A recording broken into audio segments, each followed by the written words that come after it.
Oi, gente, Thay do time BJ de novo aqui, líder de articuladores de comunicação.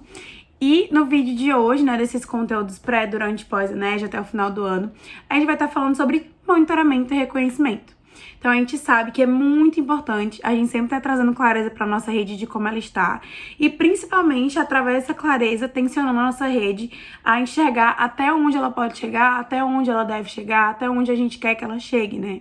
E é através de monitoramentos e reconhecimentos que a gente consegue fazer isso. E aí eu acho que quando a gente fala sobre monitoramentos, né, existem inúmeras formas de a gente monitorar a nossa rede. E é muito importante que esses monitoramentos, de qualquer natureza que eles sejam monitoramentos que aconteçam, principalmente nesse final de ano, em loops rápidos, né? Então a gente precisa estar monitorando a nossa rede de forma constante. Então acho que esse é o primeiro ponto, assim. Entendam qual é o ritmo que vocês precisam colocar na rede de vocês. É fazer um monitoramento de 2 em 2 dias? É fazer um monitoramento semanal? E aí eu acho que isso se encaixa no primeiro ponto que eu quero trazer aqui pra vocês. Na verdade, o segundo ponto, né? Que no primeiro é a gente ter loops de monitoramentos de forma contínua e, enfim, em pequenos espaços de tempo. Mas acho que o segundo ponto que se encaixa com esse primeiro também é a gente entender o que cada nicho de EJs e ou juninhos precisa saber.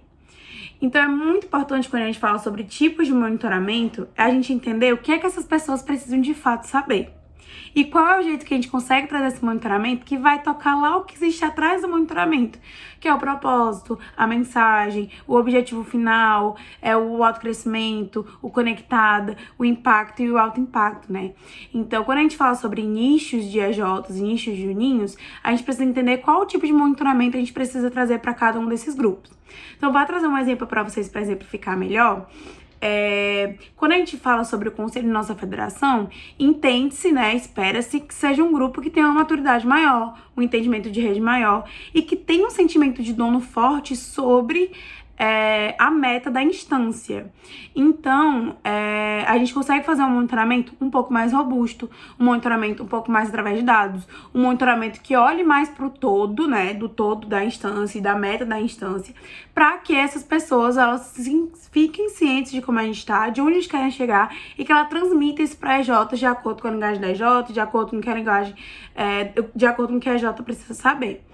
E aí, quando a gente olha para um nicho que é muito mais restrito, né? Como, por exemplo, um nicho de pessoas que trabalham com comercial. Então, algumas instâncias têm grupos de pessoas que são do comercial. A gente pode fazer um monitoramento, por exemplo, olhando para o número de reuniões marcadas e realizadas naquela semana, assim. É um outro tipo de monitoramento muito mais específico, mas que gera ritmo na rede e que tem muito a ver com o dia a dia dessas pessoas que estão ali na ponta, vendendo, fazendo visita e fechando projeto. Como a gente pode fazer um monitoramento voltado para uma ação, né? Então, sei lá, se a gente tem uma semana de dedicação a um Prospect Day, a gente pode fazer um tipo de monitoramento que traga visibilidade sobre o quanto cada J avançou dentro daquela ação, sobre o quanto cada J conseguiu indicar dentro daquela semana. Então, a gente precisa entender quais são os monitoramentos que a gente precisa gerar dentro de cada nicho de EJ, dentro de cada nicho de juninhos, e também dentro de cada ação, né? Outro exemplo que eu posso trazer aqui pra vocês são os tipos de EJs que a gente tem na rede. Então, às vezes, a gente tem uma EJ ali, né, super pragmática, que olha para dados e etc. Então, se a gente vai fazer um monitoramento específico para aquela EJ, a gente precisa falar a linguagem daquela EJ, né? A gente precisa trazer dados, a gente precisa trazer gráficos, a gente precisa trazer visibilidade para a EJ de acordo com o ticket médio, quantos projetos ela precisa fechar para alcançar o autocrescimento dela até dia X. Mas quando a gente vai falar com uma EJ que é muito mais idealista, que olha muito mais para esse sentimento de rede e para essa necessidade de conexão, a gente pode fazer um monitoramento super diferente que no final traga visibilidade para a EJ do que ela precisa alcançar, mas ao invés de a gente trazer algo bruto como, gente, o faturamento anual de vocês dividido pelo número de dividido pelos meses, dividido pelo número de EJs, é o quando cada um tá valendo dentro da EJ. Isso é uma coisa super mais pragmática e que talvez para uma EJ idealista não faça sentido. Mas se a gente trouxer, por exemplo, um monitoramento que olha para o número de projetos de impacto, que olha para o que a gente consegue transformar dentro do movimento Empresa Júnior, a gente vai fazer com que aquela EJ ela se movimente através desse monitoramento, né?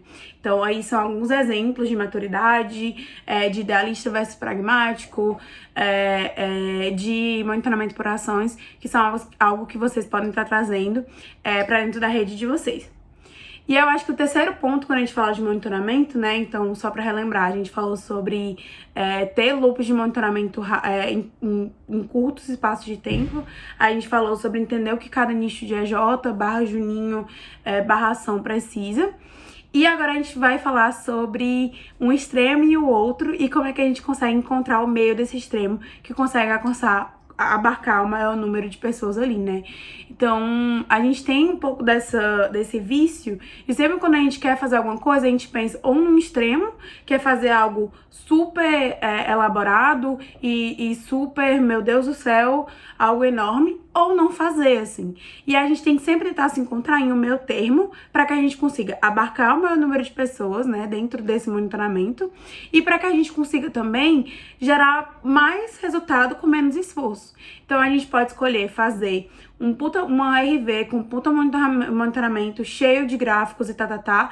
A gente pode escolher não fazer nenhum tipo de monitoramento e a gente pode escolher achar monitoramentos que se encaixem para vários nichos, achar monitoramentos que sejam fáceis de ser executados, como através de uma mensagem ou algo do tipo, ou através de uma lâmina ali que não demore muito tempo para fazer, que a gente faça uma base e vá só mudando as EJs de acordo com a evolução delas. Então, a gente sempre tem que tentar encontrar esse meio termo em que a gente gaste não tanto esforço operacional, mas que consiga um resultado positivo. E agora, partindo para a parte de reconhecimento, né? Eu acho que tem 2 pontos que é super importantes. Então, os nossos reconhecimentos, eles eram muito baseados em subir no palco, né? Até a gente ser... nem sei que palavra usar para isso, mas até a gente se encontrar com essa pandemia e com essa situação de que a gente não consegue fazer encontros presenciais. Então, acho que o primeiro ponto é a gente entender o que existe por trás desse subir no palco. Então, quando a gente fala sobre subir no palco, né, a gente tá falando sobre sentimentos que existem quando o AJ se encontra naquele palco, né, que é um sentimento de reconhecimento, sentimento de marco, né, então naquele marco eu consigo entregar o que eu disse que ia entregar, um sentimento de que muitas vezes tange ao ego, né, enfim, a gente tá falando de ser humano, todo ser humano tem ego, então um sentimento que tange ali o ego, e é importante que a gente se pergunte, o que existe por trás do sentimento do palco? O que é que eu posso transcrever em sentimentos para que eu possa trazer isso dentro de outras ações que eu posso estar fazendo com a minha rede através do virtual. E aí não sou eu, nem você que vai conseguir responder isso da melhor forma.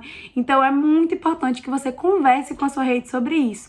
Poxa, pega ali alguns conselheiros, pega ali algumas pessoas da ponta da rede, algo super simples, manda uma mensagem, faz uma ligação. Eu gostava muito de fazer isso ano passado, de ligar pro pessoal. Então, tipo, é algo que facilita muito o contato, até gera um contato mais pessoal mesmo, e pergunta, tipo assim, como é que você se sentiria reconhecido? O que é que você sentiu quando você subiu no palco lá no ano passado, sabe? Quais eram os sentimentos que afloravam? Como é que você acha que isso pode acontecer de forma virtual? Então, isso vai depender muito também da personalidade da rede, né? Ou personalidade das EJs. Então, vai ter pessoas que vão se sentir reconhecidas ao receber um mimo, né? Cheguei um mimo aqui em casa da minha federação ou do parceiro da minha federação, reconhecendo que eu consegui alcançar aquele objetivo. Ou então vai ser recebendo uma cartinha à mão, uma coisa bem fofa, que a federação fez para aquela EJ, que conseguiu alcançar resultados. Vai ser fazendo uma live no Instagram da federação para ganhar aquela visibilidade e mostrar que aquela EJ conseguiu e contar, aproveitar, né, pra EJ até contar o que ela fez para conseguir. Vai ser eu ganhando algum curso, eu ganhando alguma coisa que amplifique a vivência empresarial da minha EJ. Então, vai depender muito da região, vai depender muito do estilo da federação e das EJs também, dos recursos que vocês têm enquanto instância. Então, é muito importante que vocês perguntem para a rede de vocês o que é que faz com que elas se sintam reconhecidas, ao invés de tentar adivinhar, né? Porque a gente tem essa mania de querer saber de tudo. E às vezes a gente não precisa, às vezes a gente pode terceirizar essa resposta. Então, acho que esse é o primeiro grande ponto, entender quais são os sentimentos e como é que a gente consegue transformar esses sentimentos em coisas virtuais para que a gente consiga reconhecer nossos EJs. E aí, o segundo ponto é ter reconhecimentos instantâneos e ter reconhecimentos a médio e longo prazo. Então, reconhecimentos instantâneos são coisas simples, rápidas, que a gente consegue fazer assim que a EJ consegue executar alguma coisa que ela quer executar. E aí, enfim, isso pode ser desde fechar um projeto, desde bater autocrescimento, bater conectada, e etc, assim, ficar no verde. E aí tem que ser coisas simples, como por exemplo, ano passado, uma coisa que ficou muito famosa entre as instâncias era bater o meta pé de música, que era uma coisa que era um template que já existia, a gente só colocava no Instagram, colocava lá a música do próprio Instagram tocando. E era uma coisa que a galera amava, assim. Então era algo instantâneo, que acontecia assim que a EJ batia meta. E aí, como eu falei, né, vai depender muito da situação da sua instância.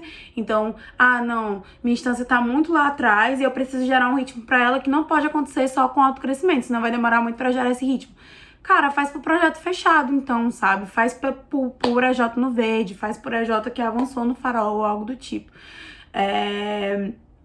Então é uma coisa que gera ritmo na rede e gera aquela festa, né? Que acontece todos os dias e faz com que as pessoas queiram participar também.